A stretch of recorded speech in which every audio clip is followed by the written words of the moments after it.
I put a huge jumper on over all my clothes. It's purple and comes down to my knees. I could probably fit 3 people in here without too much trouble.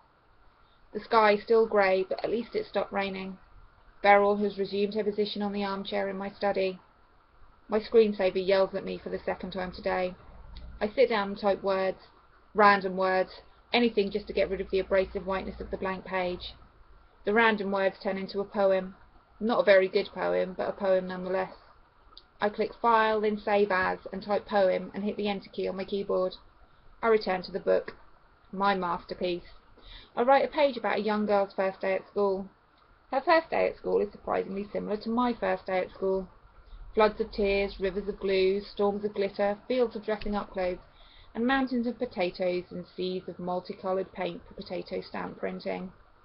I'm pleased with the progress, so I give myself a break. I go back to the dating site. If they don't have the procrastinator for me to use, how about the procrastinatress? Username accepted. Brilliant.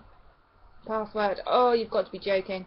I can't be thinking up something that no one else will guess, because I always forget those number, letter, underscore, star, hash, letter, number passwords. I type in my name. That's one word I'll always remember. Password not secure enough. I add 123 to the end. Password accepted. Now to start building my profile. It seems to have started with the scariest bit, choosing a profile picture. A profile picture guarantees you will receive more interest from other MateStates users. Whoever wrote that clearly hasn't seen my photo albums. I click the Browse button and scroll through an array of unsuitable shots. It's not that I'm naked, it's that I don't photograph very well at all. I could use one of me dancing in a club. It shows that I like having fun and that I'm social. But it also shows me sweating like a pig with red puffy cheeks and eyes that have rolled back into my head. I could use the one of me on holiday with Louise and Marie, sitting under a parasol on a Spanish beach. Again, I'm sociable, I like to travel, I like having fun. And I'm also the worst looking girl in the photo. Why did I pick such attractive friends? And why did I pick friends who tan, whereas I burn, peel and go white again? How about an obligatory cheesy Christmas photo with the family? It shows I love my family, but it also shows how much of a mess my house is. And I don't know how to cut my drunk uncle, who's wearing a blonde wig and lipstick, out of the picture. I take a picture with my phone there and then. No, definitely no to that one. I'll have to find a photo later. I move on to the next section. Hobbies and interests. I think for a minute. I have hobbies and interests, surely. What do I enjoy doing? I like shouting at idiots on the television. No, can't put that. That'll make me sound like a crazy lady. Which isn't too far from the truth.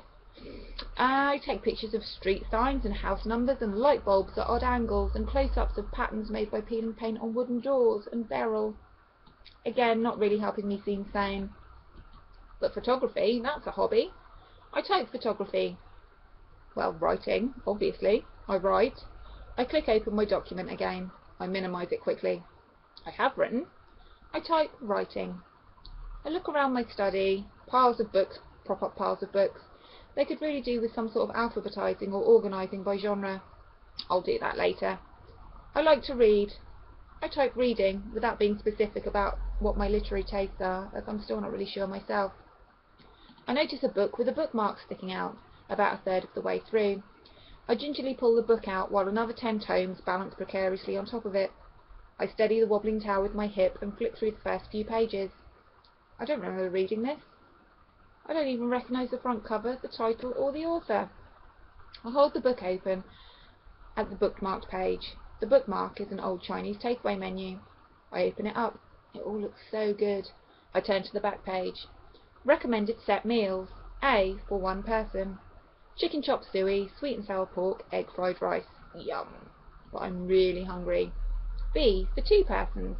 Beef chop suey, sweet and sour chicken, king prawn with mushrooms, young chow fried rice. That's more like it. I pick up my phone and punch in the phone number on the front of the menu. I place my order and ask for it to be delivered. The voice tells me it will be half an hour to 45 minutes. That will give me enough time to get the stupid MateStates profile finished. I take the menu into the kitchen and stick it to the fridge with an inspirational magnet that my mum bought me. Something about daughters being like flowers or some other such slushy nonsense. I pick up the stack of post-it notes from the kitchen table. Writers always need post-it notes. I walk back into my study to find Beryl stretched out on the floor. I sit next to her and she jumps into my lap. I pick up a book of nonsense poetry that has managed to find a hiding place under my desk.